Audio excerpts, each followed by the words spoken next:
Hey guys, welcome back to the channel. In today's video, I want to talk about the Fujifilm XH1. I had a viewer asking this question the other day. Is this camera still good for everyday things, life things, and portrait things? And I thought I'd answer that question here in this video. I want to level with you guys, okay? As I look at my photos taken with XH1 versus the Fujifilm XH2 and the S, I don't think much has changed when it comes to photo quality. Not much at all. What probably changed is there is an improved quality of life because of the ease of use and the autofocusing speed and the autofocusing tracking. That seems about it. And take that away from the XH2 and the XH2S, you basically got an XH1 all over again. Obviously, I don't have the Fujifilm XH1 anymore, but I know that camera very well because I've owned it since it was released. I was one of the ones that picked it up when they had it in stores, and I've owned it for a few years and only got rid of it when the pandemic shut the entire world down. So like I was saying, you can probably get such a good deal on a Fujifilm XH1.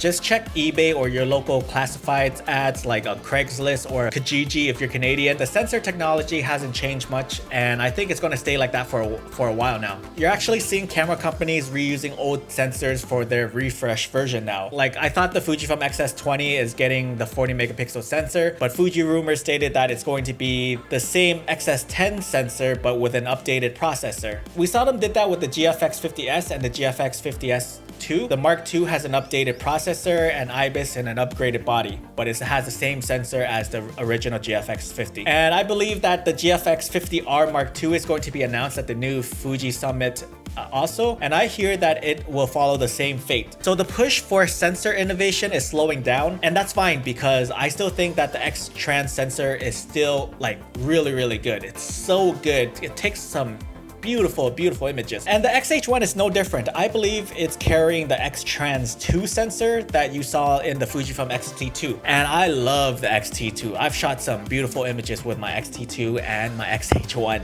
Obviously, you're still going to have to figure out if you want to pay all that money for the new AF technology, but when I was shooting with the XH1, I was quite happy with its autofocusing. I was using single point autofocusing, and then I moved the AF point to the closest eye and nailed focus that way. I was able to create great images regardless. That thing was built like a tank with its hand grip and stuff. I remember dropping it a few times and nothing happened to it. Took it to the desert, waterfalls, tropical climates, you name it. It was my baby for a while, and I love how that camera felt in my hands. Sadly, I didn't do any video with that camera. This was before I hopped on YouTube and became like an internet sensation for my thousands.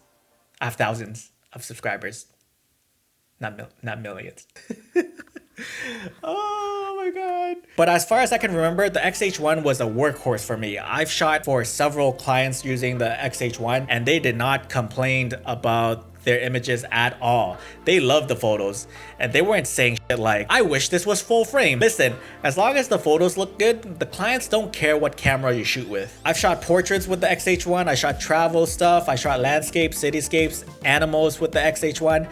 I did it all with this camera, so yes, I still think it's a good camera. It still takes great images. I think cameras released during the past 6 years are still serviceable to this day. So for any of you guys wanting to experiment with Fujifilm cameras and getting a taste of the Fuji colors, consider getting a used Fujifilm camera out there. And again, I have to say this, if you don't need modern day video specs like the 8K or the 6.2K or the fast autofocusing and the autofocusing tracking and the high frame burst, I think the XH1 in the right hands can be serviceable for more years to come. It still takes beautiful image. It didn't stop taking beautiful images because the XH2 arrived, or the XH2S or the XT5. When I was shooting with it, I didn't complain about the autofocusing. I thought the autofocusing was just fine. We live in modern society where we have become too spoiled with technology and making our lives easier. I just look back at, like, you know, people who shot with film, or, you know, before we had autofocus, what were they doing? They were manually focusing, and they were like trying to anticipate the shot. They didn't have no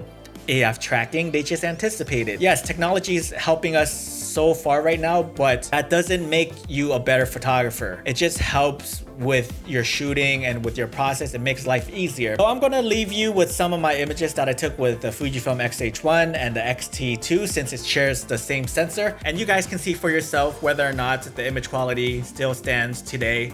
And if any of you guys are still shooting with an older camera, let me know what camera you're shooting with, because again, your old Fujifilm camera is still great till this day. To this day, it's still great. I don't care if it's the X-T1, the X-T2, X-T3, X Pro 1. All of them, they take great images. So if you find this video helpful, do me a favor and subscribe to my channel. I would greatly appreciate that. I do Fujifilm content on this channel, so if that's your vibe, please subscribe. And we are so close to 10K subs, guys. And remember, I am giving away 2 lenses to one of my lucky subscribers. So the faster we can get to 10K, the faster I can announce the giveaway. As always, my name is Tongue. I'll see you in the next video. I love you.